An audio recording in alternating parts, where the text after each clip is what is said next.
ماجدہ نے آپ کے لیے دعا فرمائی، اس دن جب فجر کی نماز میں آپ تشریف لے گئے، نماز کے بعد آپ کا دل چاہا کہ بڑی تیزی کے ساتھ دریا پہ جاؤ، جب دریا کے کنارے چہل قدمی کی غرض سے آپ پہنچے تو دریا کے اندر ایک عجیب و غریب منظر دیکھا کہ ایک دریا کے اندر ایسی نورانی شکل والی برگزیدہ ہستی جن کی داڑھی کے بال سفید ہے، جس کا چہرہ نور سے منور ہے، وہ چہرے کو آپ نے جیسے ہی دیکھا، گھر کا ماحول پہلے سے ہی اللہ کے رسول علیہ السلام کی سنت کے مطابق آپ کے تذکروں میں پنجتن پاک اور صحابہ کے نغمے آپ روزانہ سماعت کرتے، اور جو ماحول آپ کے گھر کا بنا ہوا تھا، جیسے ہی آپ کی نظر وہ بزرگ پہ پڑ گئی، آپ دریا کے اندر آپ نے یہ کم نہیں کیا، 8 سال کا شہزادہ، زیادہ عمر نہیں، اور بعض کتابوں میں آپ کی جو سوانح حیات لکھی گئی اس میں آیا ہے 9 سے 10 سال کی عمر، کسی نے بھی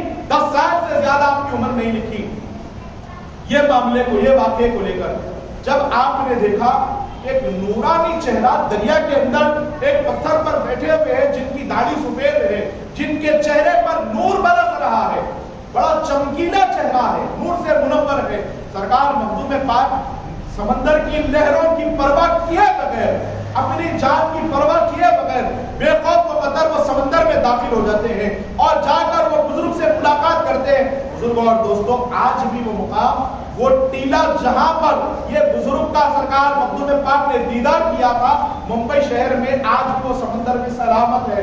جب سمندر کی لہریں بڑی موج پر ہوتی ہے، کوئی بندہ اس میں جا نہیں سکتا بغیر کشتی کے، آج بھی وہ مقام تک جہاں پر یہ بزرگ بیٹھے ہوئے تھے، جب مخدوم پاک نے دیدار کیا تھا ان کا پہلی مرتبہ، وہ مقام پر آج کوئی بھی نہیں جا سکتا۔ سرکار مخدوم ماہمی رضی اللہ تبارک و تعالیٰ عنہ جب سمندر میں آپ نے قدم رکھا، گویا ایسے لگتا ہے سمندر کا پانی خود مخدوم پاک کو راستہ دے رہا تھا، مخدوم پاک کو سمندر کا پانی بھی راستہ دے رہا تھا۔ جب آپ نے جا کر ادب سے، جن کے گھر میں انٹرنیٹ کے نشے کو چھوڑ کر اخلاق کی تعلیم دی جاتی ہے، جب بھی کبھی بندہ اپنے بڑوں کو دیکھتا ہے اسے کہنے کی ضرورت نہیں پڑتی، بیٹے انہیں سلام کرو، انہیں سلام کرو، آداب سے اپنے سر جھکا کر احترام سے بڑوں کا احترام کرنا چاہیے، سلام کرو انہیں جھک کر۔ یہ کہنے کی کبھی بھی جس کے گھر میں ماحول پہلے سے دیندار ہوتا ہے ان کو ضرورت نہیں پڑتی۔ سرکار مخدوم پاک کے اخلاق ایسے اونچے اخلاق کہ سرکار مخدوم ماہمی رضی اللہ تبارک و تعالیٰ عنہ جا کر ادب سے عاجزی کے ساتھ وہ بزرگ کو سلام کرتے ہیں، وہ بزرگ جواب عنایت کرتے ہیں وعلیکم السلام، اور وہ ایسی ہستی ہے جن کے منہ سے ایک بار نکل جائے پھر زندگی بھر بندہ سلامت رہتا ہے۔ اب آپ جانتے ہیں وہ بزرگ کون ہے؟ جس کی مخدوم پاک سے تہجد ادا کرنے کے بعد ماں نے دعا کی کہ مولا میرے شہزادے کے لیے تعلیم کا انتظام فرما، اس فجر میں جس سے ملاقات مخدوم ماہمی کی ہوئی وہ کوئی اور ذات نہیں سیدنا خضر علیہ السلام ہے۔ خضر علیہ السلام ہے۔ آپ نے پوچھا کہ آپ کون ہیں؟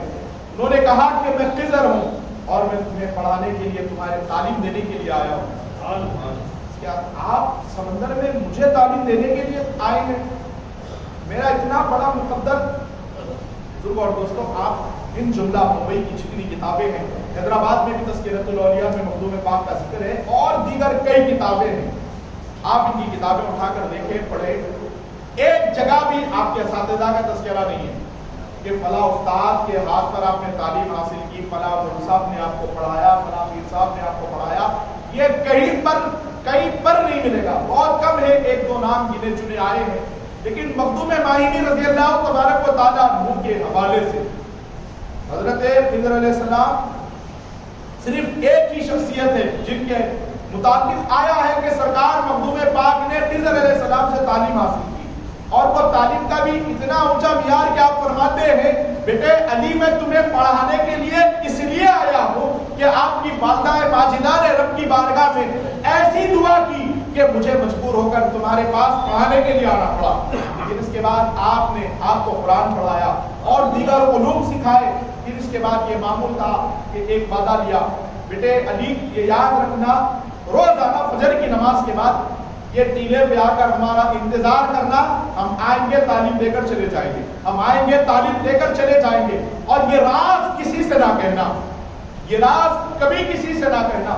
روزانہ تعلیم کا سلسلہ والدہ ماجدہ کی دعا سے شروع ہو گیا اور ایسے تعلیم حاصل ہو رہی ہے، ایسے تعلیم حاصل ہو رہی ہے کہ سرکار مخدوم ماہمی رضی اللہ تبارک و تعالیٰ عنہ کی خدمت میں 10 11 سال 12 سال کی عمر میں جو بھی مسئلہ آتا چٹکی بجا کے حل فرما دیا کرتا ہے۔ اب ہر کوئی پریشان ہے کہ اتنا علم سرکار مخدوم ماہمی رضی اللہ تبارک و تعالیٰ عنہ کے پاس کہاں سے؟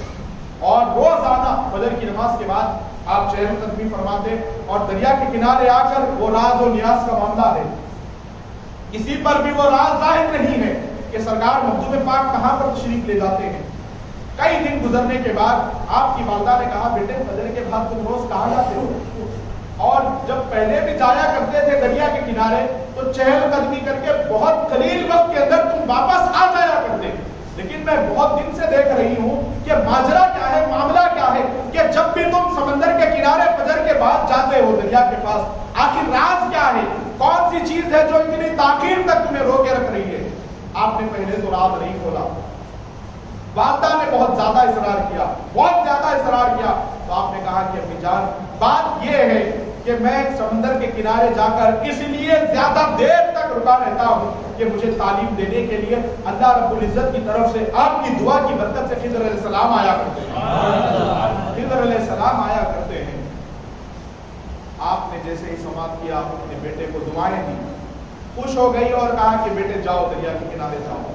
اب جب جس دن آپ نے یہ راز کھولا کہ خضر علیہ السلام آ کر مجھے تعلیم دیتے ہیں، اس ٹائم پہ دوسرے دن کیونکہ مخدوم پاک سے آپ نے یہ وعدہ لیا تھا کہ یہ راز کسی کے سامنے کھولنا نہیں، اگر یہ راز تم بتا دو گے تو پھر میرا آنا بند ہو جائے گا۔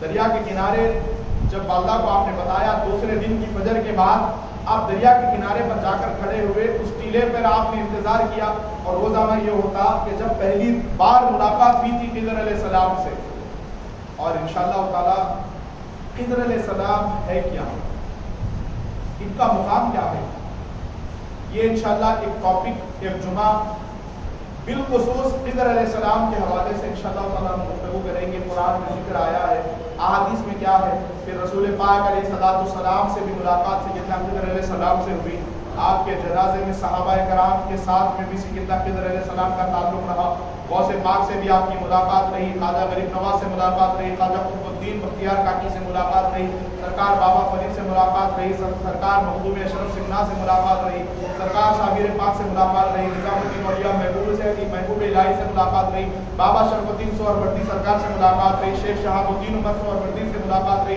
بہاؤالدین زکریا ملتانی سے ملاقات رہی، بہاؤالدین نقشبندی سے ملاقات رہی، سرکار غریب نواز سے آپ کی ملاقات رہی، دیگر ہزاروں اولیاء کرام سے خضر علیہ السلام کی اللہ تعالیٰ نے ملاقات کروائی۔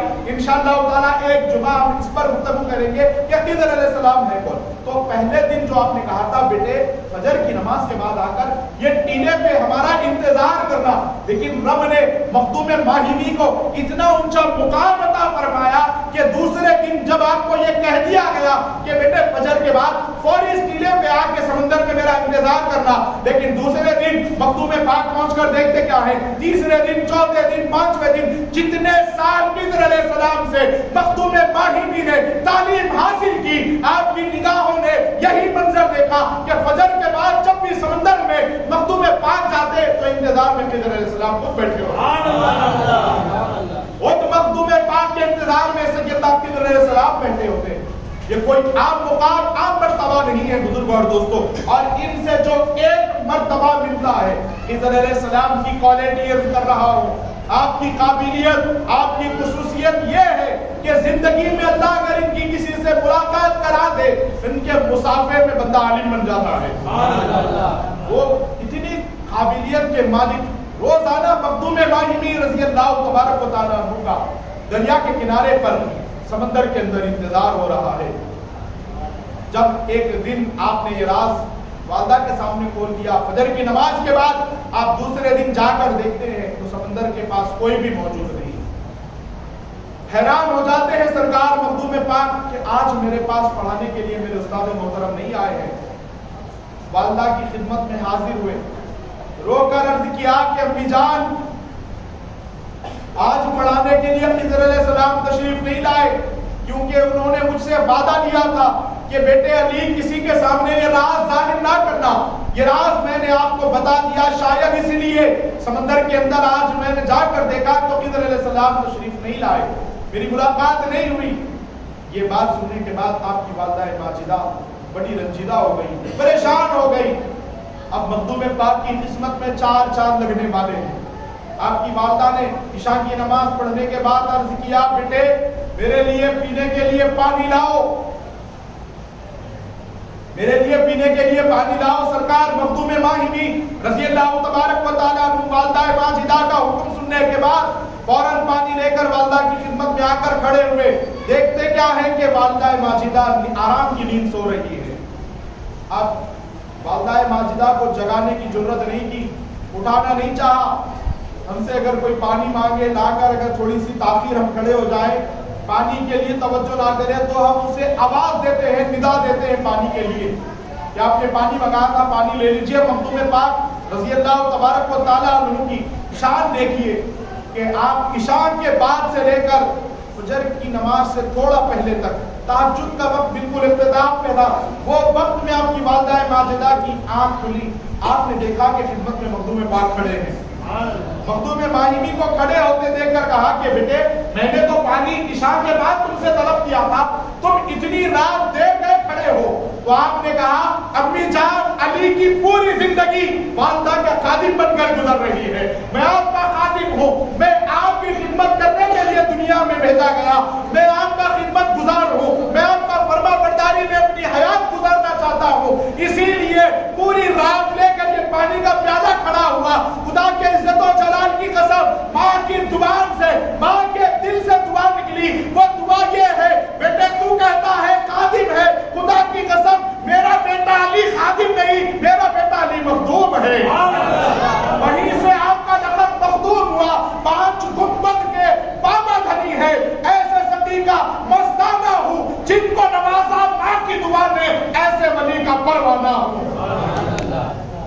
یہ وہ ذات اقدس ہے مخدوم ماہمی رضی اللہ تعالیٰ عنہ کی کہ آپ کی والدہ ماجدہ نے کہا بیٹے علی میرا خادم نہیں مخدوم ہے۔ اس دن سے لوگ آپ کا نام بھول گئے، جب بھی آپ کو یاد کیا جاتا ہے مخدوم ماہمی کے نام سے یاد کیا جاتا ہے۔ پھر اس کے بعد آپ کی والدہ ماجدہ پانی پینے کے بعد کھڑی ہوئی۔ اچھا پانی خود والدہ ولیہ ہے اور بیٹا بھی خود کامل ولی ہے۔ والدہ نے پانی پیا، مخدوم پاک کے ہاتھوں میں کتنا فیض اور پانی میں آ گیا ہوگا۔ خدا کی قسم جس جگہ میرے مخدوم پاک کے قدم تک گئے، ارے وہ سمندر کا پانی کھانا نہیں ہے جی، جا کر دیکھو۔ جہاں مخدوم پاک کے قدم تک گئے وہ پانی پینے سے جو عذاب میں بلاؤ میں شیطانیت میں گرے ہیں، خدا کی قسم میرے مخدوم پاک کے سمندر کے پانی کی برکت سے اللہ نے سب مریضوں کو شفا عطا فرمائی ہے۔ سرکار مخدوم پاک کے قدموں کی یہ برکت ہے، ماہم جگمگا رہا ہے دلہن کی طرح۔ تو آپ اندازہ اس سے کریں کہ جو ہاتھ میں لے کر کھڑے ہیں وہ پیالے کا عالم کیا ہے۔ پوری رات لے کر کھڑے ہوئے، وہ پیالہ جو مخدوم پاک کے ہاتھ میں تھا ماں نے لے کر پیا۔ پینے کے بعد ایسی تاثیر ہوئی کہ والدہ دعا کرتی تو کئی دن کئی گھنٹے بھی لگ جایا کرتے مقبولیت کے لیے۔ وہ بیٹے کے ہاتھ سے پیالہ پکڑا ہوا پانی جب ماں نے پیا تو اللہ تعالیٰ نے ان کی والدہ ماجدہ کی زبان میں وہ تاثیر عطا کر دی کہ یہ کسی کے لیے کچھ کہتی تو اللہ تعالیٰ وہ فوراً کر دیا کرتا۔ تقریب کن فیکون عطا ہو گیا مخدوم پاک کا پیالہ پینے سے۔ اور ان کی خوش نصیبی بزرگوں اور دوستوں، جن کو ان کا سلسلہ نصیب ہے ان کا پیالہ پیا ہوا ملتا ہے، ارے ہاتھ میں پکڑ کر کھڑے ہو جائے اسے کن فیکون کی اللہ تعالیٰ منزل عطا کر دیتا ہے۔ آپ کی والدہ ماجدہ نے مخدوم ماہمی رضی اللہ تبارک و تعالیٰ عنہ کے حق میں تہجد کی نماز کے بعد پھر سے دعا فرمائی، مولا یہ راز میرے پوچھنے پر میرے بیٹے مخدوم نے مجھ پر کھولا ہے، یہ خود سے ظاہر نہیں کیا ہے یہ راز، میرے بچے کے لیے خضر علیہ السلام کا تو پھر سے انتظام فرما۔ جب والدہ نے مخدوم پاک کا لایا ہوا وہ پانی پی کر آپ کے حق میں دعا کی اور آپ نے یہ فرمایا فجر کی نماز سے پہلے بیٹے مخدوم نماز فجر ادا کرنے کے بعد پھر دریا کے کنارے چلے جانا۔ سرکار مخدوم پاک اپنے تسلسل کے مطابق نماز فجر ادا کرنے کے بعد دریا کے کنارے پر پہنچتے ہیں، دیکھتے کیا ہے کہ خضر علیہ السلام پھر انتظار کر رہے ہیں۔ خضر علیہ السلام پھر انتظار کر رہے ہیں۔